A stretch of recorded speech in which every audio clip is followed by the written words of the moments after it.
can get ready for Damodar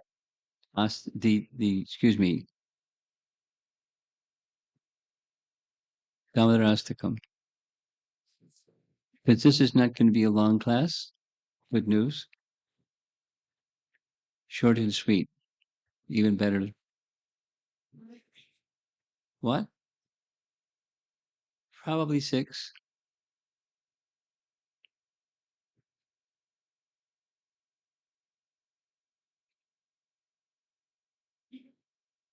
Nama Om Vishnupadaya Krishna Pristaya Bhutale Srimate Bhakti Vedanta Swami Niti Namine Namaste Saraswate Deve Gauravani Pracharine Nirvisesa Sunyavadi Paschachate Satarine Jaya Sri Krishna Chaitanya Prabhu Nityananda Shri Advaita Gadadhar Shivasadi Gaura Bhaktarinda Hare Krishna Krishna Krishna Hare Hare Hare Rama Rama Rama Hare Hare. How many have a plan, have fixed in your mind already today that tomorrow, 64 rounds? Okay. Shamasundra, what time are you going to begin your chanting tomorrow? Midnight. What's your experience on 64 round day? It goes over 100, right? I have slowed down because I'm taking little longer. You're doing what? I take little longer time to chant one round. So Okay. But 64 plus. 64 plus.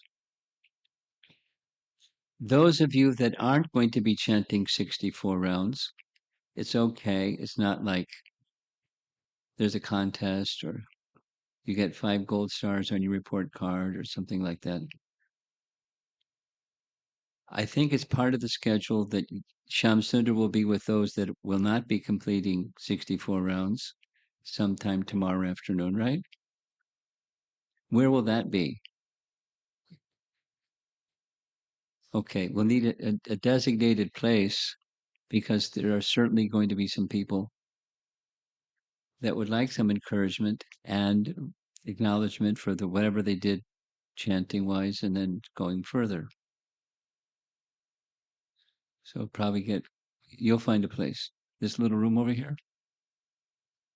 Outside. Find out, then you can announce it in the morning, when the end of class or something. So because we're here to encourage and support all of you.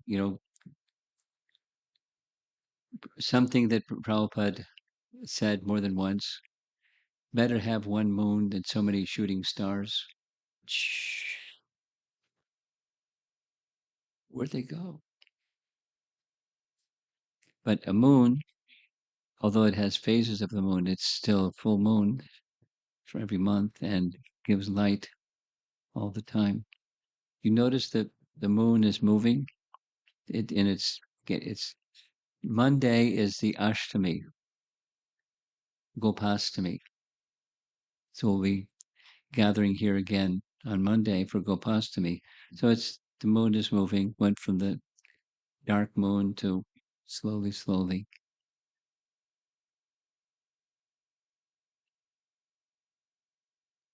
Okay, so the session this evening schedule got moved around a little bit, but this is a topic on Bhaktivinoda Thakur. Bhajana Rahasya was one of his 100 books, and Sharanagati was another one of his 100 books. And this is a little section taken from Sharanagati. Sharanagati, for those that may not know, Sharana Agati, going to the position of Sharana or taking shelter of Krishna. And His writing on this topic follows Rupa Goswami's teachings. In Rupa Goswami's teachings, he explains or he writes that there are 6 limbs or angas of surrender. And in Bhaktivinoda Thakur's writings, it's number 1 is Dainya, because you don't get to the other 5 without Dainya. And what he writes in his writings about humility or Dainya is the medium of Sri Nam Sadhana. Here's part of what he writes. Patita Pavana Sri Gauranga came to this world to preach Sri Harinam, and he has bestowed Nama to the people of the world. However, the first and foremost vehicle of that Nama sadhana, cultivation of the holy name, is humility. So humility can mean different things to different people at different times.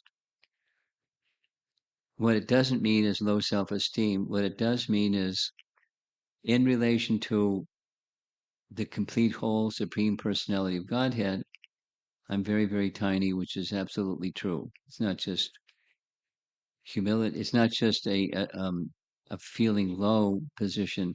It's just we're very tiny. We're very, very tiny. And in our tininess, we're significantly covered by years and years and lifetimes, and who knows how long the sojourn of living in this material world has been going on. We're very tiny. We're very insignificant. There is significant, and therefore the insignificant may take shelter of the significant one who is very, very merciful and feel protection and shelter, because that's sharanagati, taking shelter. Taking shelter starts with humility, and then the shelter place is the holy name. That this is robust in his practice and in his writings. He's now going to discuss one of the offenses called Artavad. Artavad, vada means doctrine. Artavad is a doctrine that says, oh, these statements about how wonderful is the holy name, it's just to pump people up so they'll chant because it's good for them. So we can say any darn thing. It doesn't matter, what that darn thing is. It's an exaggeration anyways. The main thing is chant. So some people speak like that. Some people say that the results of the holy name that are stated in the scriptures are not true, but they're only meant to attract one to the name. And this is an offense, one of the 10 offenses, Artavad. Those persons, due to lack of Bakti Sukriti, lacking faith, cannot understand the real purport of the scriptures or the greatest welfare of mankind. Instead, they will take the opposite interpretation. So what's Bhakti Sukriti? When one engages in devotional service, one is the receiver of great benefit or merit or punya or sukriti. Punya Shravana Kirtana. The nice verse in Canto 1, Chapter 2. Shinvatasva Kata Krishna Punya Shravana Kirtana. Hearing and chanting about transcendence, about the personality of Godhead, is a kind of sukriti or punya. But it's not material, it's spiritual. And the spiritual benefit that goes to one isn't dependent upon anything. It isn't, it's all, what it's dependent upon is your spirit soul. And pretty much that's already in place. You don't have to be born somewhere, you don't have to be have a certain IQ. You don't have to have a certain education. You don't have to certain wealth. You don't have a social status or a something or a something. You just have to be a spirit soul and giving oral reception to spiritual sound. And then things start to happen. That's called Bhakti Sukriti. Now, Bhaktivinoda Thakur has a term that he used in his writing, unknowingly, agyata Sukriti, agyata Sukriti.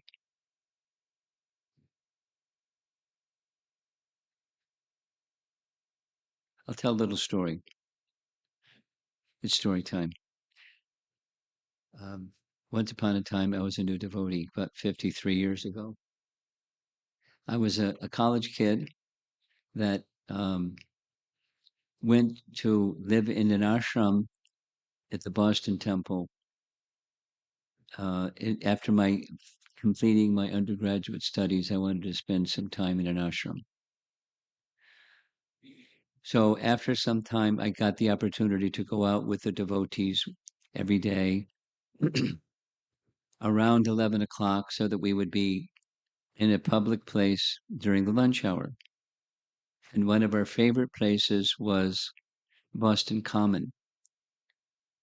You know the place? So the red line and the green line both have cross over places, and just down that way is a shopping area. So when it's lunch hour, there was a lot of people milling around. And so we lined up and we took turns. Some persons would chant, and some would be out meeting people, inviting them to the temple. Please take our Back to Godhead magazine. Here's who we are. Here's what we're doing. Like Introduction 101. And after half an hour of chanting, then the person that were chanting would go out and meet the public. And then do that for half an hour and then switch and back and forth. So because I was a new guy, it was really easy to spot me because all the others had dhotis and I didn't. I had just dungarees and a mop of hair and, looked like a college kid. And so when I went out after chanting, I went out to the public. There was one fellow that came every day. I didn't know this because this is my first day out. And he was a madman. He was a madman. And so when I went out and was extending an invitation to the people and put the Back to Godhead magazine in their hand to look at it, he came along because I was a new guy. He was giving my initiation into his madness. He grabbed the magazine from the other person's hand and he threw it on the ground. He started jumping up and down on it and saying, crazy things. I don't recall what he said. And I was intimidated. It's like, whoa. And they said, don't worry, he's a madman. Just keep going and don't pay attention to him. Leave him alone. So he was a spirit soul in a body and a mind that was, I mean, his face looked like his behavior. He was a madman. And I was there in Boston for one summer. And by the end of the summer, the madman was still a madman, but just by coming out every day at lunch hour and hearing the holy name, his heart changed. And instead of doing, the magazine and jumping up and down on it, he was shaking his fingers at people saying, take this, you take this magazine, it's good for you. But in his mad manner of doing things. So his heart changed. Just he wasn't like trying to be a faithful fellow, but he was getting what's written here, Bhakti Sukriti, lacking faith. So such a person, this fellow, his heart changed, but he wasn't really able to understand what was in Back to Godhead magazine or Bhagavad Gita or Bhakti itself. But by hearing and hearing and hearing and hearing, Bhakti Sukriti was piling up. I don't know what happened after that because I went to New York from Boston. So he probably kept continue coming out because he just liked coming out and being with the devotees. So unknowingly, back to this, unknowingly, it's certainly possible that someone can receive Sukriti. I mean, for example, before there was GPS, if we wanted to get directions, it was a nice thing to do. We would stop at a gas station and ask them which way to such and such, and they would tell us how to get to such and such. So knowingly, we were knowing that's Bhakti Sukriti for them. They didn't say, "Oh, you people are Hare Krishna people, and I can tell you how to get to such and such." They just unknowingly, or etc., etc. Just by going into the public wearing a dhoti and shaved head and tilak, people would see things that would remind them of Krishna, and thus, the Hare Krishnas. So unknowingly getting benefit, and unknowingly, it piles up. So it becomes then knowingly. But it's an offense. It's one of the 10 offenses against the holy name, Artavada. It's a doctrine that says the eulogies about chanting are not so. It's deliberately not so. It's just to pump people up and get them to chant. That's an offense because the glories of the holy name are without limit, and the statements in Scripture are not false eulogy. Rather, a jiva can attain his highest goal if he embraces the holy name as the means to Hari.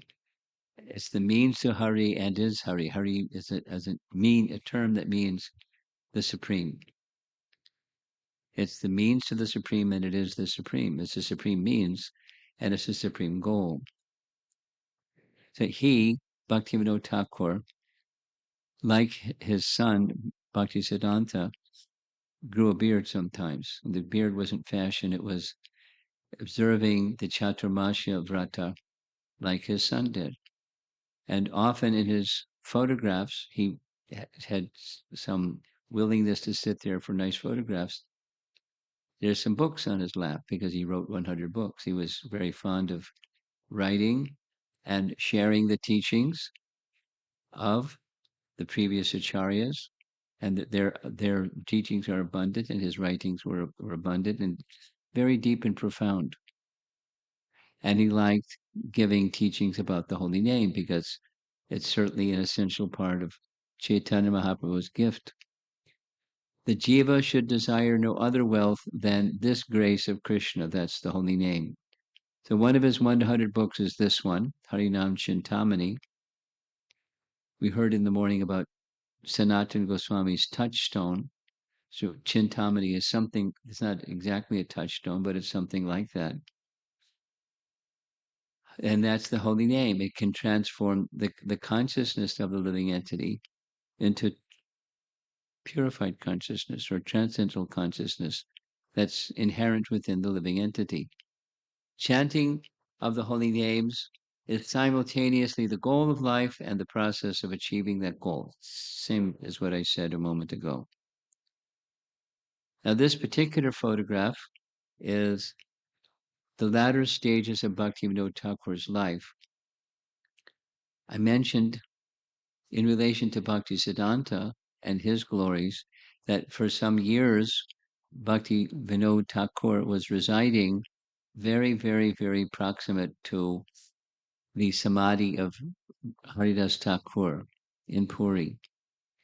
That very same place that he resided in was a big place, but now it's just a small place that ISKCON has a Hare Krishna temple. Same place, same part of this very large property. And when he was there, he formally accepted Babaji dress or Babaji Vesh and certain practices, and certainly strong increase in his vrata, in chanting. And thus came many writings about chanting, many writings about many things. Distraction in chanting produces a type of illusion, causing serious offenses against the holy name. that are difficult to overcome.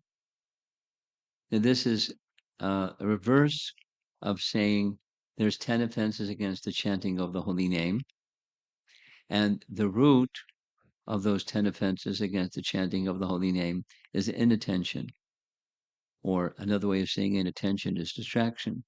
That is, the mouth is, we'll have this experience tomorrow, I'm sure, and going forward in time.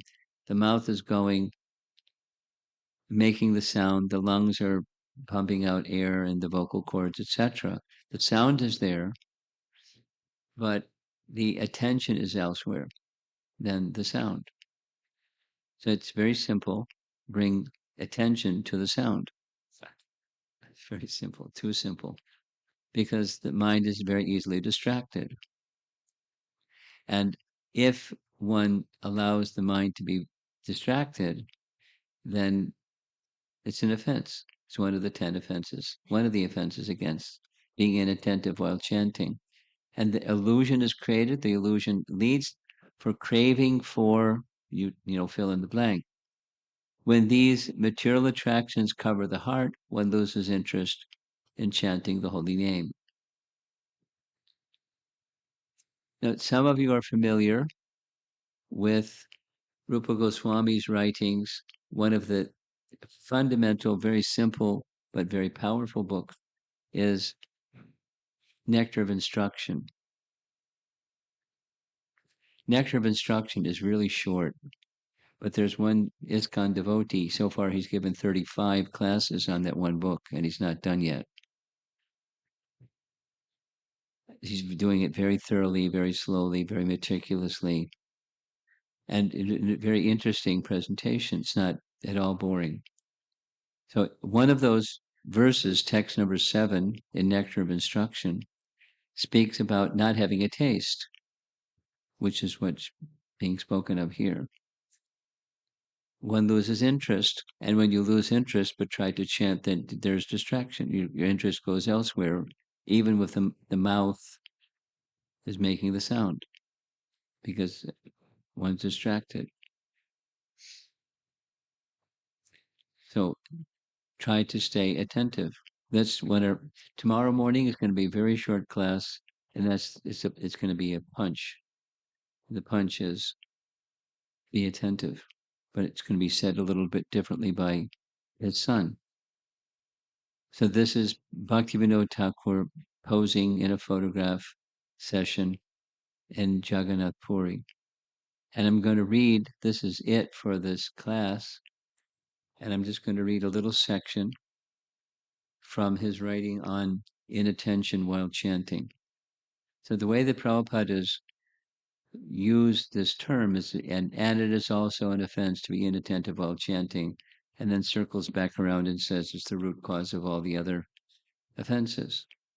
So say it positively. Deal with this one, and you can very effectively and successfully deal with the others. Say the same thing in a different way. The way to achieve, without getting to the stage of offenseless chanting, we will not get the full benefit of chanting. We must come to the stage of offenseless chanting to get the full benefit of chanting. It's like the sun shining and there's clouds in the sky. The sun is shining as brightly with or without the clouds, but the clouds can obfuscate part of the illumination of the sun. The sun is still shining. The holy name is everything, but our consciousness can be not getting everything that's available through the holy name. And the root of those other things, the anartas, the things that block the heart, the root is inattention. So here's about 4 paragraphs of Bhaktivinoda Thakur's writing on this one topic. I think you'll find it helpful. Naturally, the common man having attachment to material things will be attracted to these things, even while chanting. Though chanting japa daily, if his taste is elsewhere, he will show indifference to the name. His heart will not be absorbed in chanting the name, but in some material object. How can that benefit him? He may chant 64 rounds, counting strictly on his japa beads, but in his heart he has not received one drop of the taste of the name. This indifference or apathy towards the name is one type of inattention. In the heart of a materialist, it is unavoidable. If indifference or lack of attraction for the name is present, one should take the association of Vaishnavas who are properly chanting in some place sheltered from material influence. Sounds like our Japa retreat tomorrow morning. By chanting in that situation, his absorption in material things can or will be reduced. Being inspired by the conduct of the Vaishnavas, he will give up that fault. Gradually, the heart will get attraction for the name and will be anxious for the nectar of the name. The advanced devotees have recommended that one live in a place where Krishna has his pastimes, or near Tulsi, or in the company of Vaishnavas, and gradually increase the period of chanting. Quickly, the taste for material objects will go. Another remedy is to carefully chant in a room by oneself with the door locked, or concentrate on the name by covering the eyes, ears, and nose with a cloth or the like to prevent stimulus from the exterior. I don't know if anybody does that. I know somebody that does that. It's like their practice. You can hear their voice. The lights are out in the room, and you can hear their voice chanting. They find that helps them. Basically, whatever works, do that. And behind whatever works is the intention to make a connection with the holy name. Carefully chanting in this way, an attraction or taste for the name will develop and indifference will be suppressed. Paragraph. If one chants with a sluggish mind, or after chanting a little, one has to stop before finishing his round, it is called laziness. From this, one's taste for the name cannot develop. The remedy for this is to take the association of Vaishnavas who do not waste time in material activity, but constantly chant and remember the holy name, being absorbed only in the name. One should follow in their footsteps. When one sees how the true Vaishnava or sadhu does not waste time in useless pursuits, he will develop a taste to do likewise. In his mind, he will think, very good. By this, enthusiasm will come to the lazy mind, and he will overcome the offense of laziness or inertia. One will become determined to increase his chanting every day. By this eagerness in his rounds, and by the mercy of the devotees, the offense of inertia will quickly go away.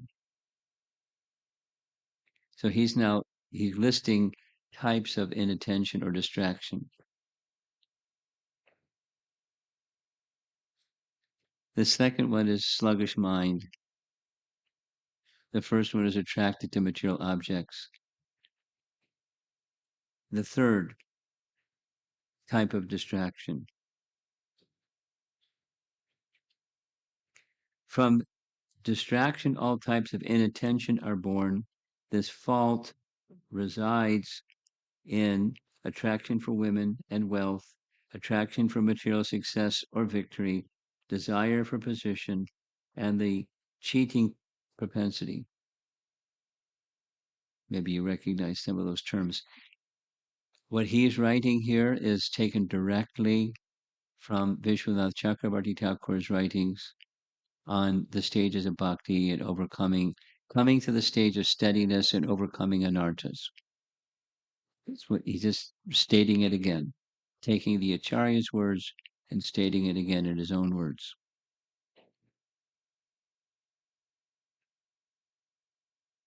If one has attraction in any of these categories, one will naturally be inattentive to the holy name. One should be careful to eliminate these fixations by following proper Vaishnava behavior.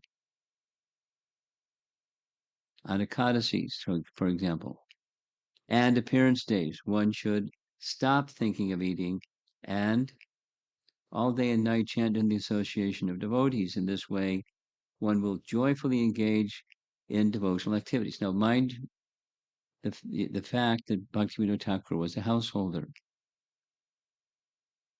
and he had several children, not just one. So he knew what the busyness of household life, and he wasn't at all negligent about giving Krishna conscious support and other kinds of fatherly support to his children. But when doing so and doing everything, he was very focused and very determined and empowered.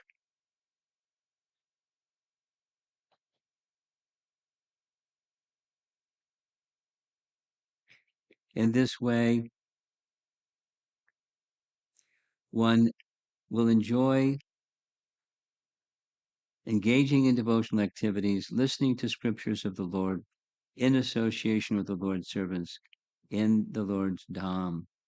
Gradually, the bhakti portion of one's mind will increase, and the mind will rejoice in hearing topics about Krishna. The higher taste will come, and the lower taste will go. Upon hearing songs about Krishna from the mouths of the pure devotees, one's mind and ears will taste the real nectar. In this way, the desire for low material objects will disappear, and the heart will constantly be fixed and attracted to singing the name. By avoiding the offensive distraction, one will be able to indulge in the nectar of the holy name. There's more text. It starts, he starts getting higher because the starting point was Dainya or humility. And then he moved to distractions and overcoming distractions and inattention. And then the rest of this text it gets very high. He's speaking of rasa. I mean, it's something that we should know about and hear about, but there's a taste that is inherent in the name. Let's go back to Rupa Goswami's Nectar of Instruction, text number 7. I just to make it anecdotal so it's more interesting.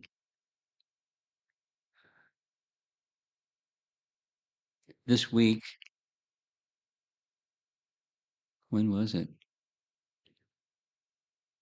It was, I can't remember. Last week. Anyway, yes, it was Thursday morning China time. We had a whole discussion about the Damodar Leela. And one of during the it's very enthusiastic. I mean, there were 350 Chinese people on that call. There's a Zoom call. So they're very interested in bhakti. So one of the questions was, I'm a newcomer. I've just come in contact with Krishna consciousness in the past several months. And I heard a lot about the Damodar Astaka. So I've been offering lamp and singing the song, and I'm gradually learning the words. But I'm not feeling a joy, not feeling a taste. What should I do? Now, some persons are feeling a joy and feeling some taste. And sometimes it comes and sometimes it goes. And there's different things that happen. According to Rupa Goswami, so I just referred her to Nectar of Instruction, It has to do with the diseased condition of the soul, or the unhealthy condition of the soul, or the jaundiced condition, where jaundice is a particular disease of the liver, where things that are very sweet taste very bitter. And I have experience. I had jaundice one time in India, and it's exactly what is described. The medicine tastes bitter, but you continue taking the medicine. And so, whatever your position is in your spiritual trajectory, sometimes and sometimes, generally, the unsteady stage of bhakti is like that. It's like a sine curve. So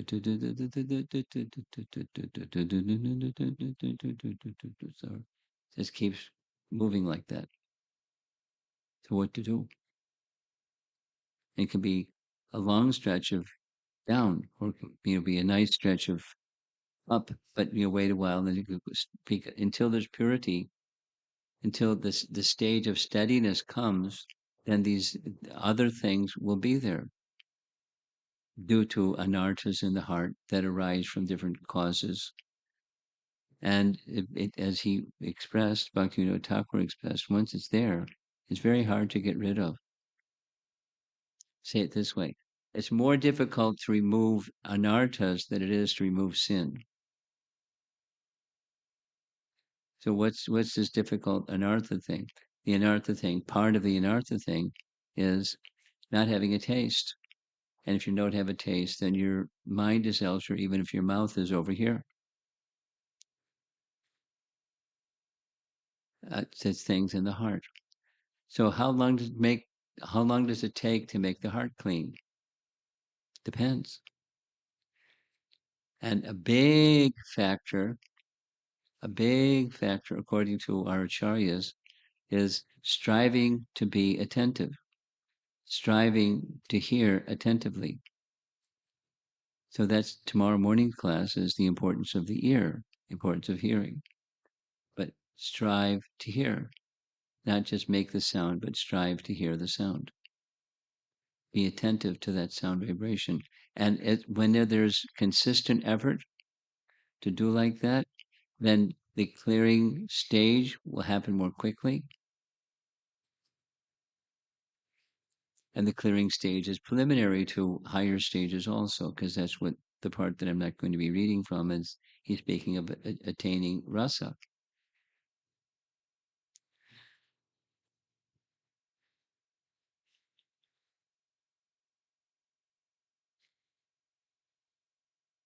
So it's now 10 after 6. Let's see if there's some discussion, because I think it'd be nice, as soon as this is over, we'll have Dhammadarastaka, and then you can stay for RT if you like, 6:30. So let's see if there's some discussion. I see one hand in the back. I see one hand in the front. I see. Would you like the microphone?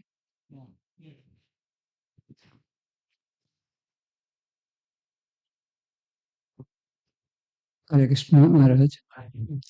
The beginning said that I think Bhaktivinoda Thakur's distraction, it can cause offense in chanting.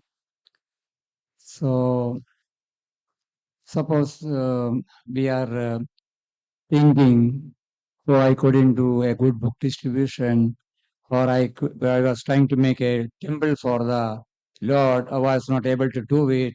How can it be done? This type of anxiety is also a distraction. So it is how any negative impact or positive impact, or how is it? How this type of anxiety or distraction affect the chanting quality? Because it is related to the how we can do a better service to the Lord. That is the distraction, if that is a case, whether it is offensive or in what category it can come. Did you get his question? I didn't. Could you? So he's asking that when we have some, Keep it simple. he's asking that when we have some like spiritual desire, like building a temple or something. So obviously it can't be done in one day. So what about those anxiety and those distractions while we are chanting? So is that a positive or negative impact? Doing our services quickly. No, means if suppose if someone wants to build a temple, he has the wish to build a temple for like Lord, and he's not able to do it. Like he's trying, but obviously it can't be done in one day. So he's trying to do that, but he's facing those anxiety and those distractions are like affecting his chanting. So what about those Well, distractions? that's the mind. What do you do with it? No, don't give him the microphone again. It's okay. You tolerate your tongue satikya subharata. You don't invest value and merit in the temporary flickerings of the mind. What should you invest if you don't invest in that? Invest in exactly, your intention will be accepted by Krishna, whether the intention gets fulfilled or not. Just keep with that intention and Krishna will help you. Stay focused on the purpose of pleasing Krishna. If I've understood your question properly, what to do about unfulfilled service intentions. Just keep going. Don't get lost. Stay focused. And it's quite the same as what Bhakti Siddhanta said. There's no hurry. Don't hurry. Continue in a consistent. It's how does steadiness in bhakti or nishtha stage of bhakti come? When the things that are obstructions, you gradually efface them, like we were saying in the morning. They gradually reduce.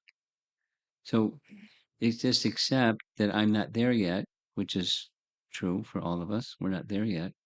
And we just keep moving faithfully according to the predecessor acharyas and their instructions, and we'll get there. Follow one who strives by right means is assured of success, Krishna says in Bhagavad Gita. So just keep doing that. In the back.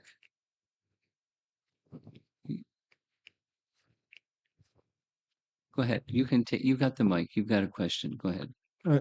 No, Maharaj. I think I understood a different perspective of his question. His question is more like when I'm chanting, there can be. I mean, we can categorize the distraction as positive or negative. Negative is all the negative thoughts that are coming. And the positive, what Prabhuji is categorizing is thinking about our services. So, Just stay here with the name. Stay with that's yeah, discipline. yeah. It's not so. This distraction A. It's distraction A, B, or C. Which is better? They're both not desirable. Stay with the name. No, that takes discipline, and it's a little bit. My experience is it's like time management, or it's like a relationship. When you're with somebody, don't be distracted. You're with somebody, and you're focused because you're with that person. They're an important person. That's why you're with them, and you just give your full attention. And then when you learn to give your full attention to the holy name because that's your doorway to the relationship with Krishna. And then when you're doing the next service,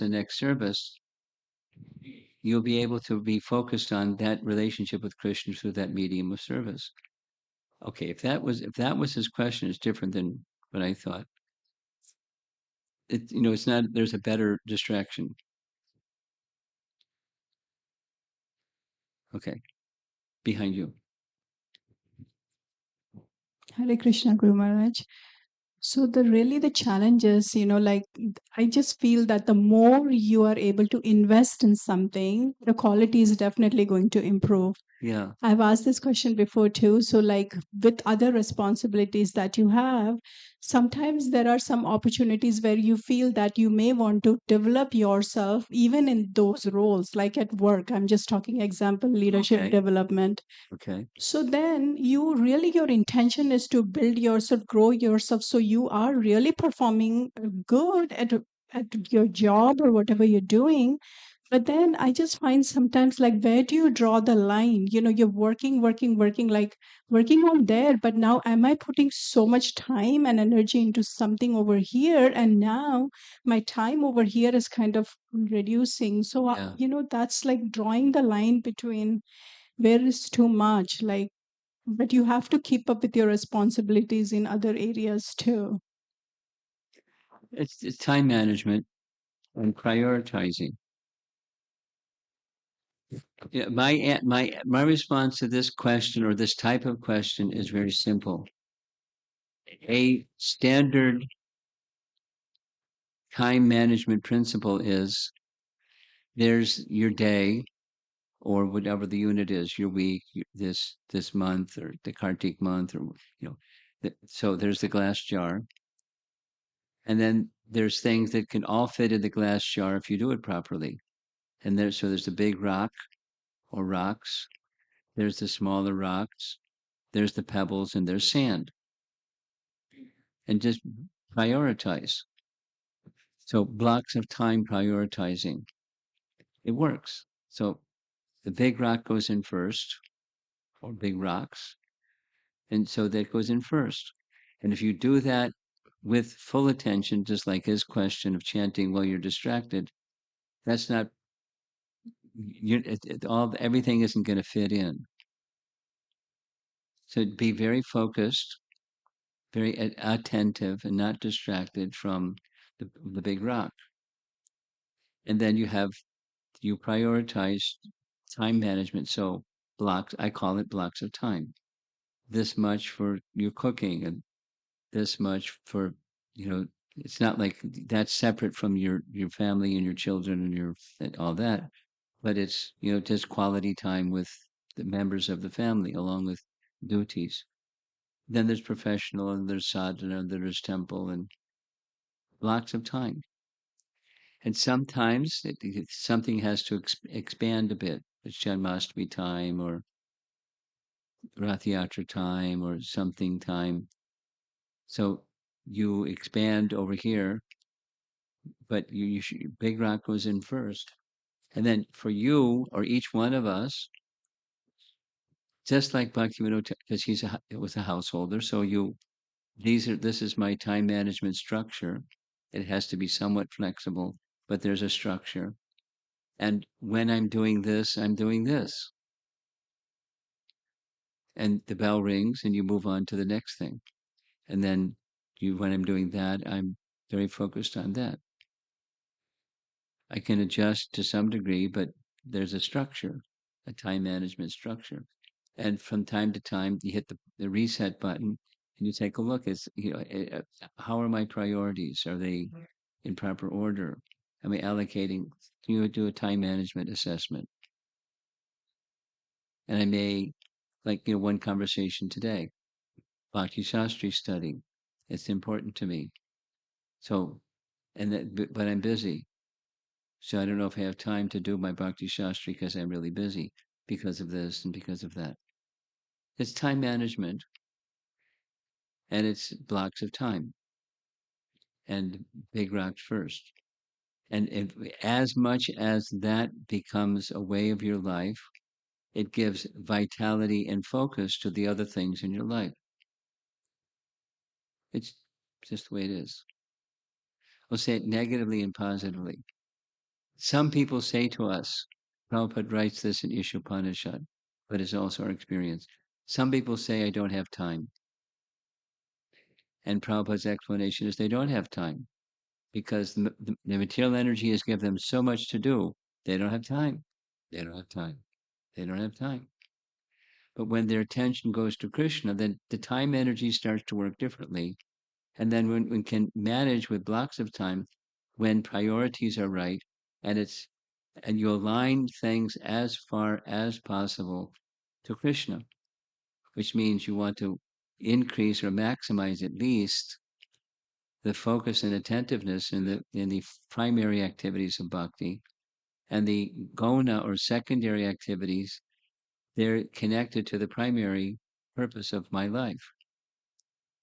And then gradually you increase the primary and decrease the secondary, just naturally so. So there's some refining and readjusting of your blocks of time or your time management because you started on the right foot, the big rock or big rocks. It'll make you a better person and make you more effective in the workplace and etc. And it's true.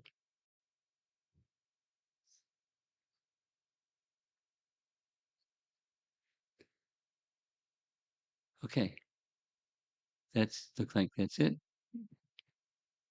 Let's have someone sing. Where's our Damodar Astakam? Okay, you take it over.